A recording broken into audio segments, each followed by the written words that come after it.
நம்ம இன்றைக்கி பார்க்கக்கூடியது குரு பயிற்சி. வரக்கூடிய ஜூன் 2ஆம் தேதி 2026 அன்று குரு மிதுனத்திலிருந்து கடகத்திற்கு பயிற்சியாக போகிறார். இந்த குரு பயிற்சி 12 ராசிக்காரர்களுக்கும் 27 நட்சத்திரத்திற்கும் எப்படி இருக்க போகிறது இந்த வருடம்? ஏன்னா குரு ஒரு வருடத்திற்கு ஒரு வீடு என்ற நிலையில் பயணிப்பார். அவ்வாறு பார்க்கும் பொழுது மிதுனத்திலிருந்து கடகத்திற்கு ஒரு வருட காலங்கள் குரு அங்கே தான் இருக்க போகிறாரு. அந்த குரு 12 ராசிக்கும் 27 நட்சத்திரத்திற்கும் உரிய பலாபலனை தரப்போகிறாரு. எப்பயுமே குரு நின்ன வீட்டை கெடுப்பார் அப்படிங்கிற ஒரு பழமொழி இருக்குது. குரு பார்த்த வீட்டை வளர்ப்பார். அது எதுவாக இருந்தாலும் சரி, நன்மையாக இருந்தாலும் சரி, தீவையாக இருந்தாலும் சரி, குரு பார்த்த வீட்டை வளர்க்கக்கூடியவர். அதனால் இன்றைக்கி குரு பயிற்சியில் நம்ம 12 ராசிக்கும் உரிய நன்மை தீமையை பற்றியும் கோவில் பரிகாரங்கள் பற்றியும் தான் பார்க்க போகிறோம். குரு பயிற்சி நம்ம இன்றைக்கி பார்க்கக்கூடிய ராசி சிம்ம ராசிக்கு தான் பார்க்க போகிறோம்.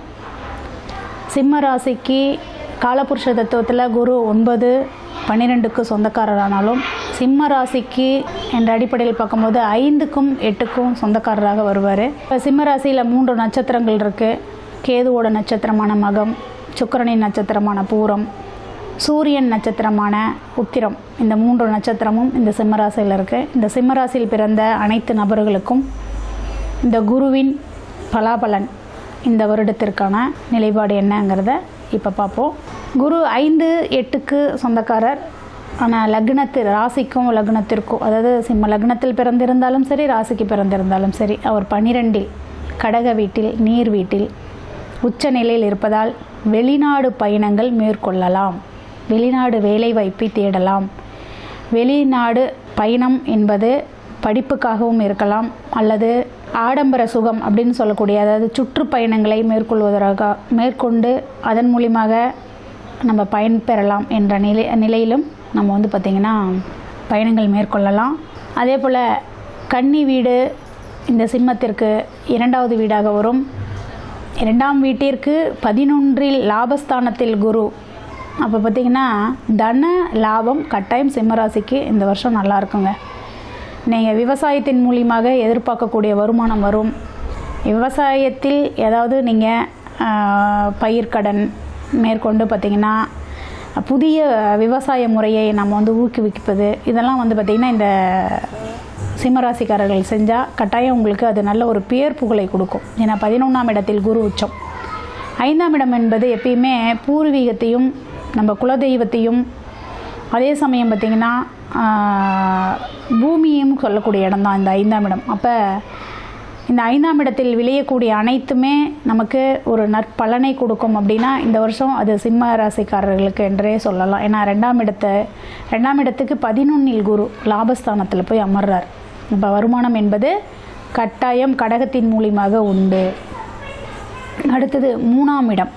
உங்களுக்கு துலாம் 3ஆம் இடமாக வரும். இந்த 3ஆம் வீட்டிற்கு 10இல் குரு அமர்றார். அப்போ 3, 10 அப்படின்னா புதிய, அதாவது உங்களோட அறிவின் மூலியமாக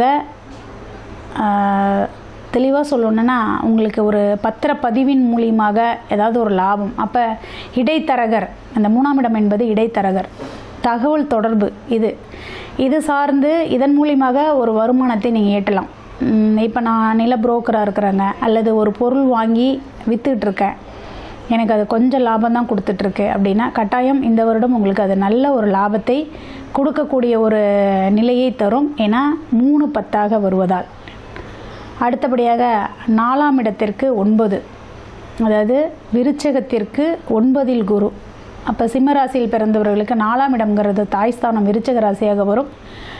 அந்த 4ஆம் இடத்திற்கு 9ஆம் இடத்தில் குரு அமர்வதால் புதுசாக வீடு கட்டணும்னு ஆசைப்படுறீங்களா, அல்லது வாகனங்கள் வாங்கணும்னு ஆசைப்படுறீங்களா, தாய் மூலியமாக ஒரு சொத்து அல்லது தாயின் பெயரில் ஒரு சொத்து கட்டாயம் உண்டு. தாய்ஸ்தானத்திற்கு இது நல்ல ஒரு பாக்கியஸ்தானமாகவும், இன்று வரை பார்த்திங்கன்னா தாயை யாரெல்லாம் ஒரு கவனக்குறைவாக பார்த்துட்டிங்களா, இனி வரும் காலத்தில் நல்ல இந்த ஒரு வருடத்திற்கு நல்ல உங்கள் தாய்க்கு ஒரு முக்கியத்துவம் கொடுக்கும் நபராக நீங்கள் இருப்பீங்க. அப்போ தாய்க்கான காலம்னு சொல்லலாம். அடுத்தபடியாக 5ஆம் இடத்திற்கு 8ஆம் இடமாக மாறுகிறது. அதாவது தனுர் வீட்டிற்கு கடகம் 8ஆம் இடமாக மாறுகிறது. அப்போ தனுர் வீட்டுக்கான அந்த குரு கடகத்தில் உச்சநிலையை அடைகிறார். 5, 8 என்று பார்க்கும் பொழுது குழந்தைங்களுக்கான படிப்புக்கு இடம் மாற்றுவீங்க. அல்லது இப்போ பூர்வீக வீட்டில் நான் குடியிருக்கேங்க, பூர்வீக சொத்தில் நான் குடியிருக்கேன் அப்படின்னா கட்டாயம் இடமாற்றத்தை கொடுக்கும். வீட்டிற்கான ஒரு இட அமைப்பை கொடுக்கும். திடீர்னு குழந்தைங்களுக்கான ஒரு படிப்புக்காக நாங்கள் இடத்த விட்டு அல்லது ஊரை விட்டு நாங்கள் வெளியூர் போகிறோங்க அப்படிங்கிற ஒரு நிலையை கொடுக்கும். அப்போ இடமாற்றம் உண்டு. இடமாற்றி இருந்தால் நன்மையும் கூட. அடுத்தது 6ஆம் வீட்டிற்கு, அதாவது மகர வீட்டிற்கு 7இல் அமர்கிறார்.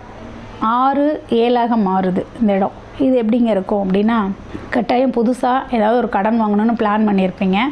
அந்த கடன் கிடைக்கும்.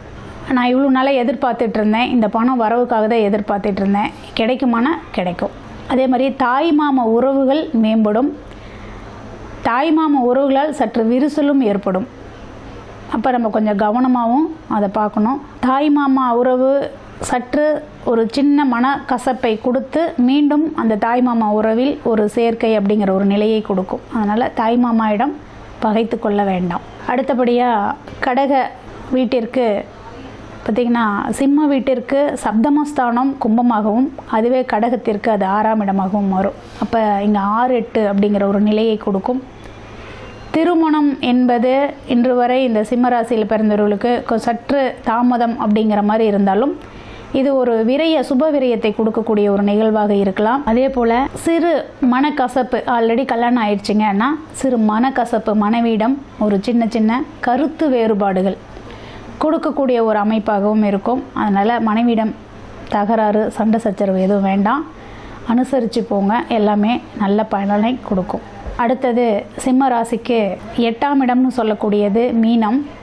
அந்த 8க்கு 5ஆம் இடத்தில் போய் குரு அமர்கிறார். அப்போ 8, 5 திடீர் பணவரவு வேணும் அப்படின்னு நினைக்கிறவங்களுக்கு, ஏதாவது ஒரு இன்வெஸ்ட்மெண்ட் பண்ணியிருக்கேன் அது கிடைக்குமா அப்படின்னா கட்டாயம் கிடைக்கும். எல்ஐசி அமௌண்ட்டு போட்டிருக்கேங்க அப்படின்னா எல்ஐசிலேருந்து இந்த வருஷம் உங்களுக்கான ஒரு அமௌண்ட்டு கிடைக்கும். இல்லை நான் எப்பயோ ஒரு நாள் ஒரு அமௌண்ட்டு எதுக்கோ ஒரு நண்பர்கள் மூலியமாக இன்வெஸ்ட் பண்ணேன், ஆனால் இன்றைக்கி எனக்கு பெருசாக கை கொடுக்கல அப்படின்னா இந்த வருஷம் நீங்கள் அதை எதிர்பார்த்து நிற்கலாம், அது உங்களுக்கு கை கொடுக்கும். இந்த 8ஆம் இடம் 5ஆம் இடமாக மாறுவதால். அதே போல் சிம்மத்திற்கு 9ஆம் இடம் அப்படிங்கிற பாக்கியம் அப்படிங்கக்கூடியது மேஷத்திற்கு 4ஆம் இடத்தில் குரு உச்சம். அப்போ தகப்பனுக்கு 4ஆம் இடத்தில் குரு உச்ச நிலையில் இருக்கிறார். தகப்பனுக்கு உடல்நிலையும் பார்க்கணும். அதே மாதிரி தகப்பன் மூலியமாக உங்களுக்கு ஒரு வருமானம் உண்டு, தகப்பன் மூலியமாக சொத்து உண்டு. மெயினாக ஒரு இடத்த வாங்கி உங்கள் பேரில் அப்பா ரெஜிஸ்டர் பண்ணுவார், அல்லது வீடு இருக்குப்பா, இந்த பழைய வீடு தான் உங்கள் பேரில் மாற்றி வச்சிட்றேன் இந்த வருஷம் அப்படிங்கிற மாதிரி ஒரு வீட்டை எழுதி உங்கள் பேரில் மாற்றுறதுக்கான ஒரு அமைப்பு உண்டு. கோவில்களுக்கு போகக்கூடிய அமைப்பும் உண்டு. ஏன்னா தூரதேச பயணங்கள் அப்படிங்கும் போது ஒரு மாநிலம் விட்டு ஒரு மாநிலம் போய் அந்த கோவில் அப்படிங்கிறத சுற்றி பார்க்கக்கூடிய ஒரு அமைப்பும் உண்டு. ஏன்னா 9ஆம் இடம் என்றாலே கோவில், குரு அப்படின்னா பார்த்திங்கன்னா சாமி, பிரகாரங்கள் இதெல்லாமே. அப்போ இந்த அமைப்பும் உங்களுக்கு உண்டு. சிம்ம வீட்டிற்கு 10ஆம் இடம் அப்படின்னா ரிஷபத்திற்கு 3இல் குரு உச்சம். அப்போ புதிய முயற்சியால் உங்களுக்கு லாபம். ஏன்னா அந்த கடக வீட்டிற்கு அது 11ஆம் இடமாக மாறுவதால் தொழிலில் புதிய முயற்சி, அதன் மூலியமாக ஒரு வருமானம் கட்டாயம் உண்டு. நீங்கள் முயற்சிக்கலாம்.